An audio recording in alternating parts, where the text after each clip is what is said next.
Hello, friends.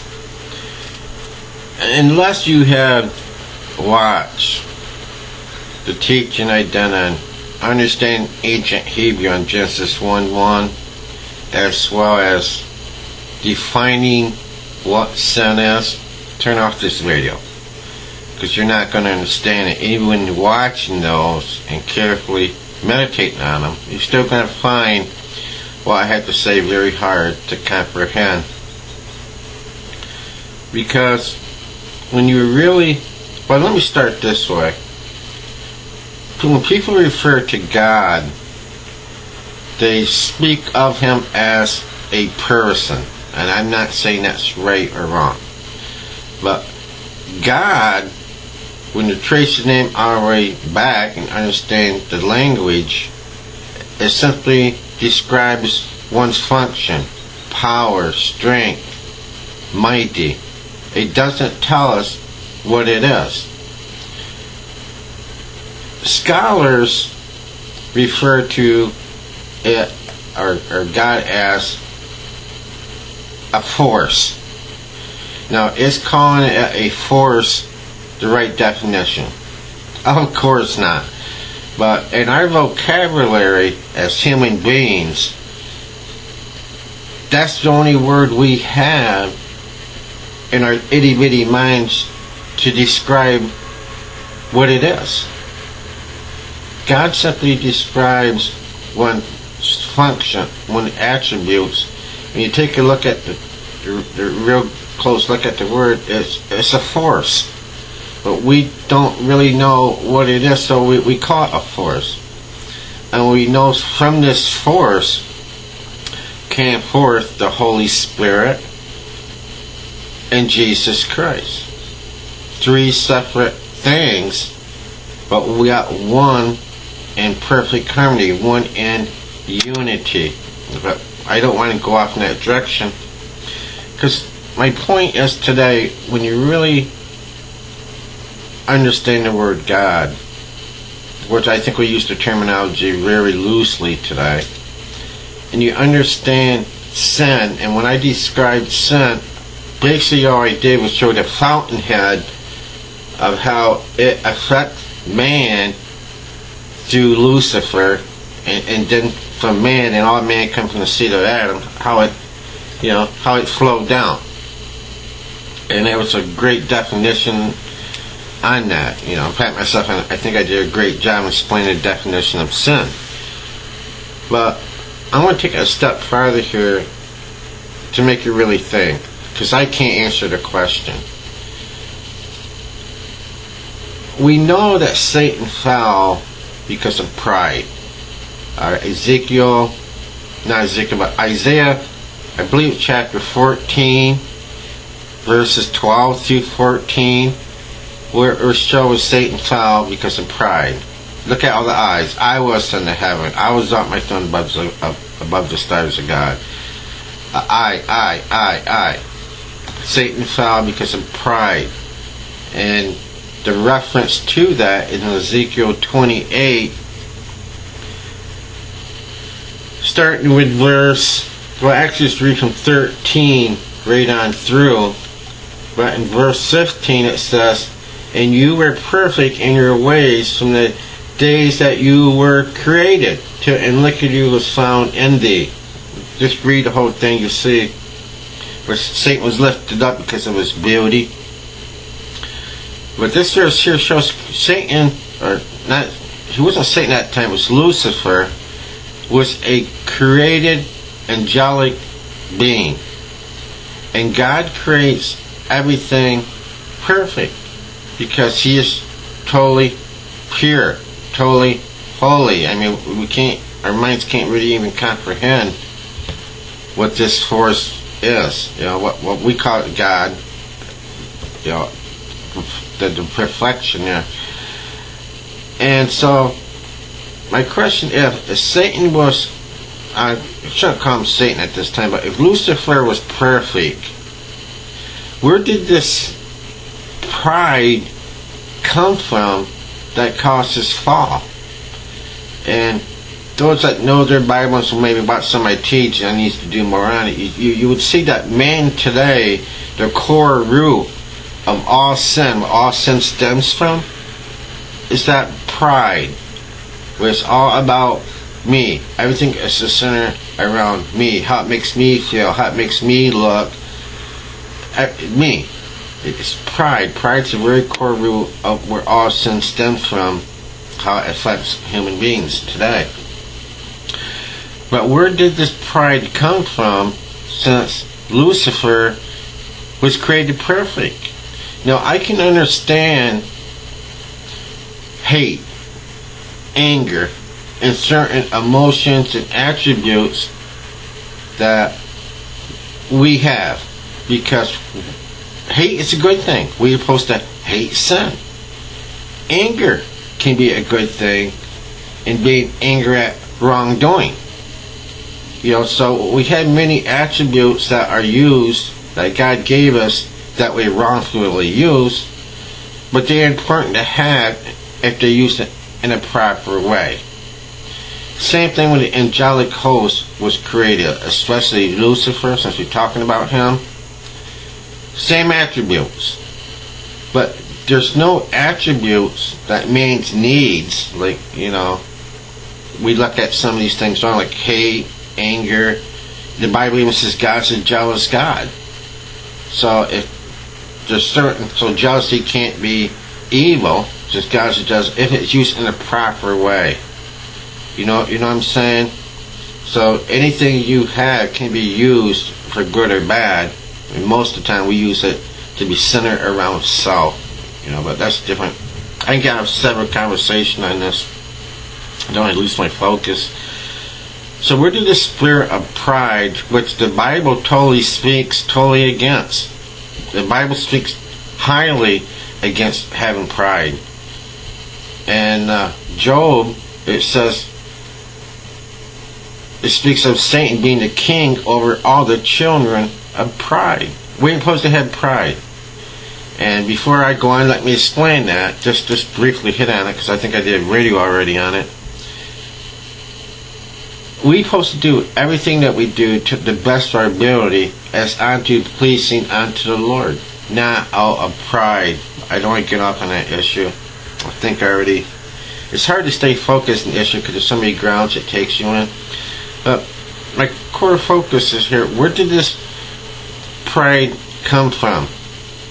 If there was just this force of good that we refer to as God, and he created angelic hosts, where did this pride come from?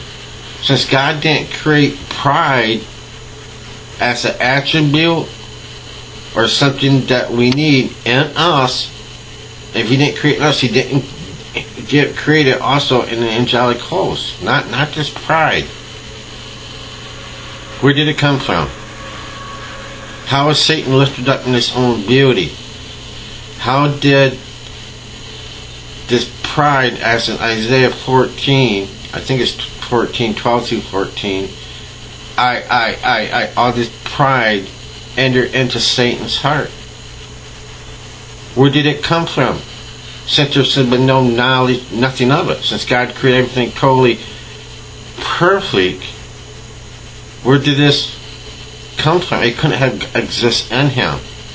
And I use an example. It's kind of hard to explain this example. Like, I can understand where hate would came from, anger came from, and different attributes that we have. Could God create us as well as the angelic host with them? Certain feelings, certain attributes, certain emotions that you just naturally have.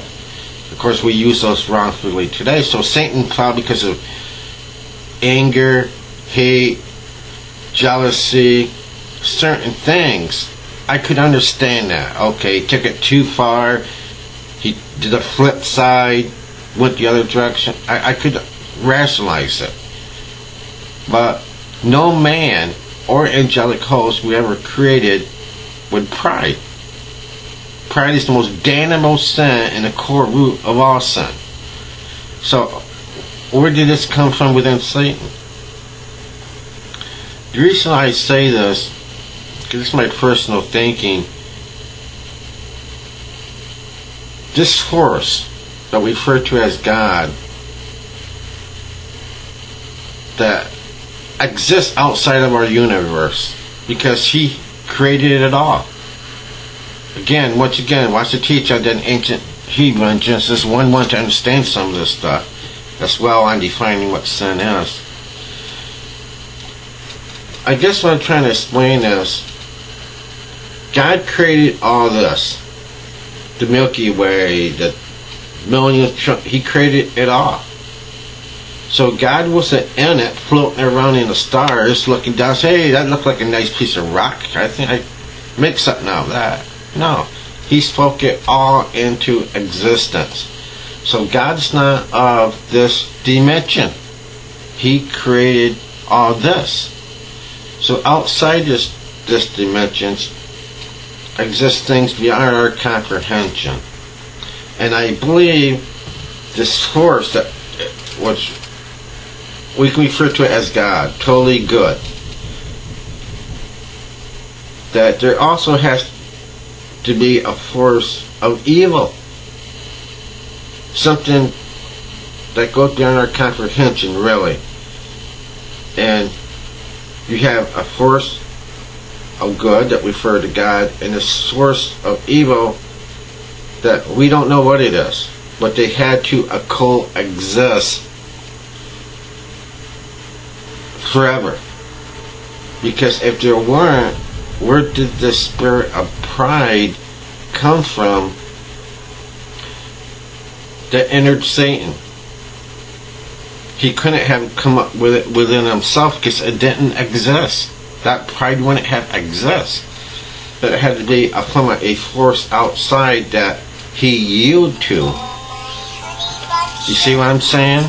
So I think outside of our dimension, there's a good force and an evil force that coexist.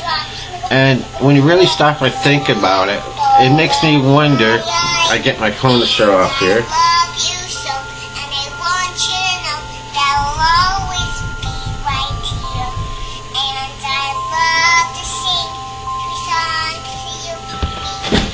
I gotta put that phone up where it drives me nuts. So there's outside in this other dimension, since God's not of this world, since He made it, there's two forces, a force of good and a force of evil. Otherwise, there's no way Satan could have been tempted by it. He had to be tempted. He had to yield to something.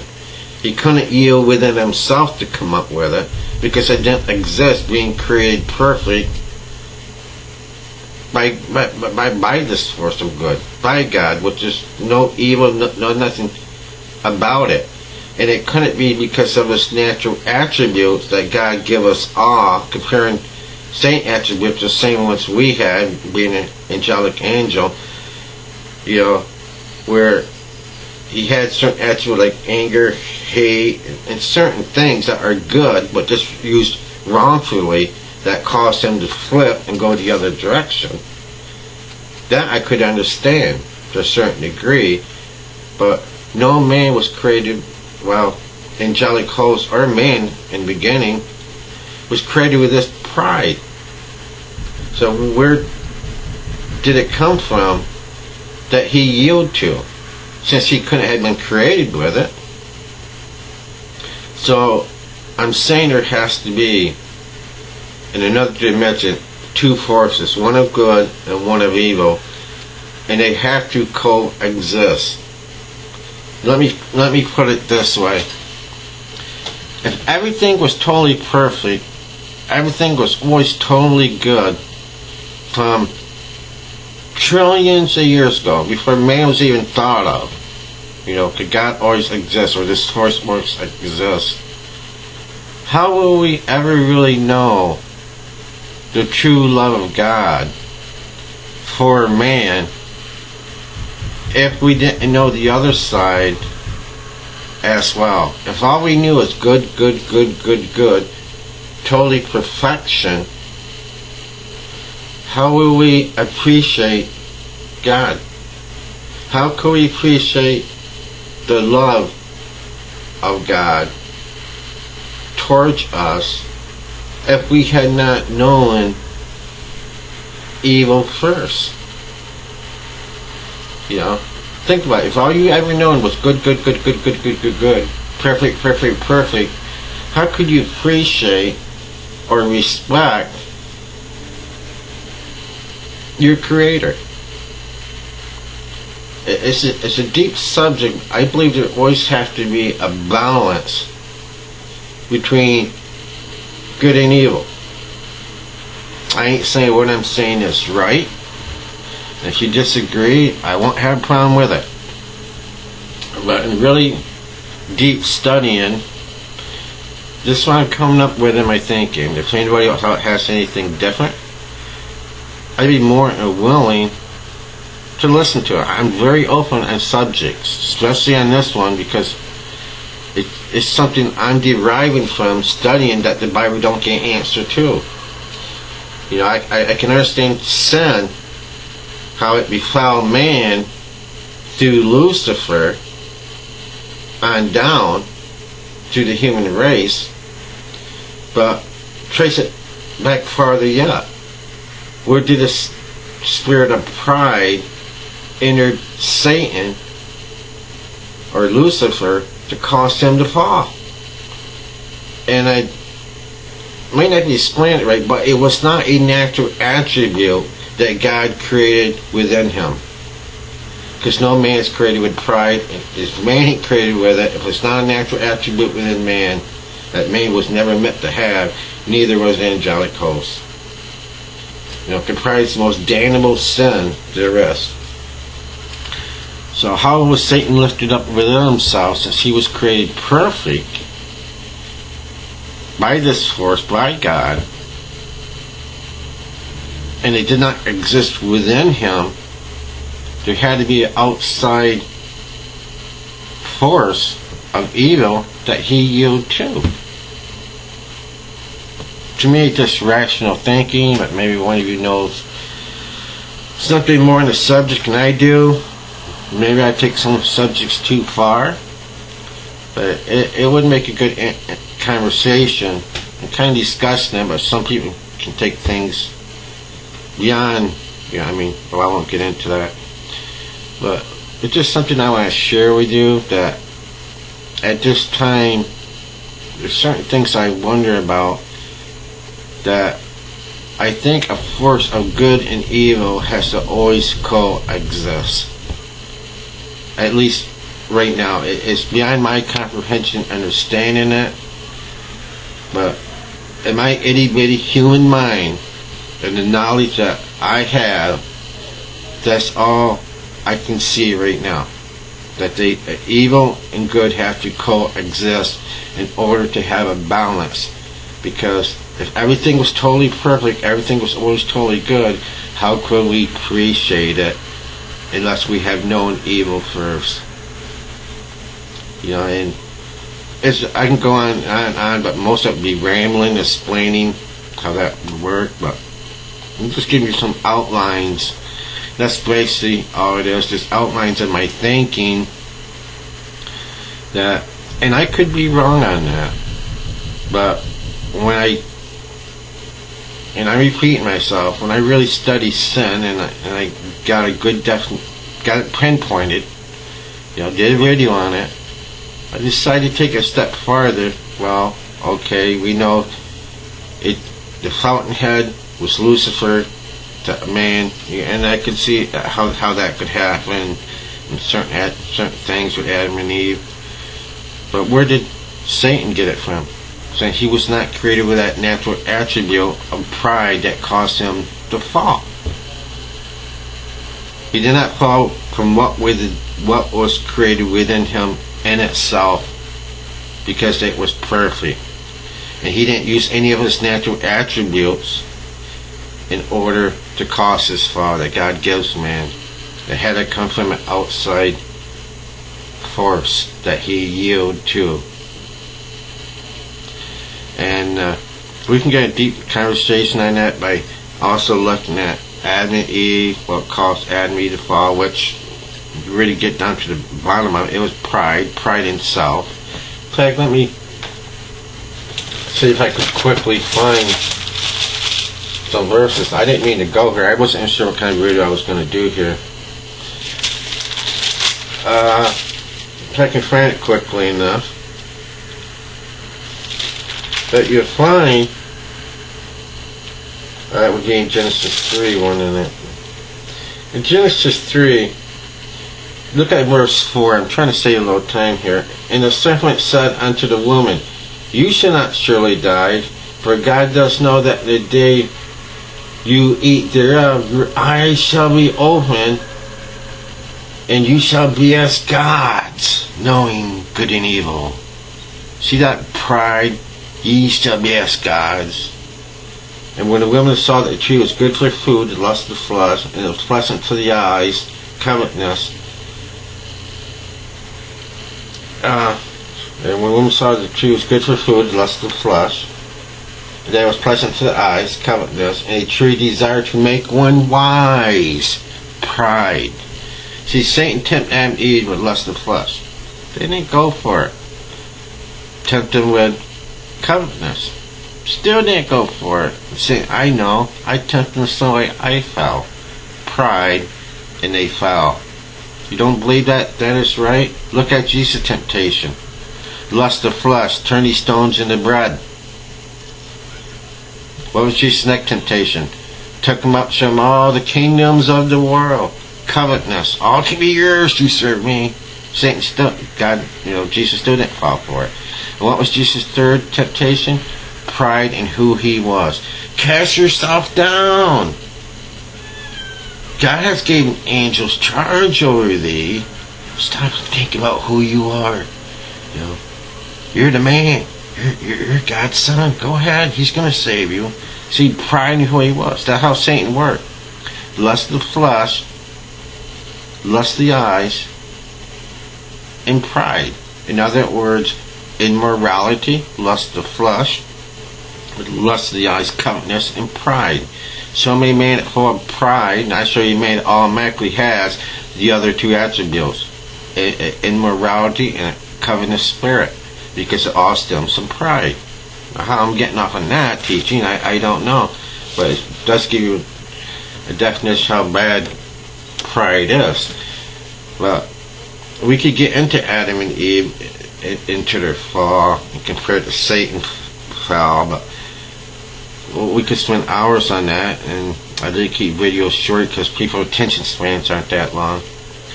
So I guess you can say the point of this video is to stimulate your mind, and maybe you could have some answers for me on this. Because right now I see that there's two forces that exist outside of our dimension that is both good and evil, that has to coexist, at least for the time that we're living, maybe for ever beyond my comprehension of time, possibly, I don't know. But it does make good conversation piece. I never hear any Bible scholars or higher ups or anyone ever just sit down really discuss this, and of course it'll all be theory, but just try to rationalize it and come up with something. So this is the first time you've ever heard anything like this, because I never heard anything on this. But I'm sure people must wonder about it. And of course I have no answers, but what I can see right now, in my own understanding, evil and good has to coexist.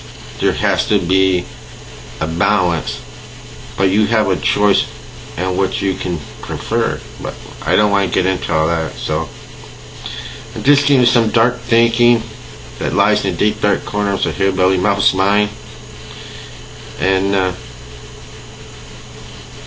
interesting. And I thank you for your time. And God bless.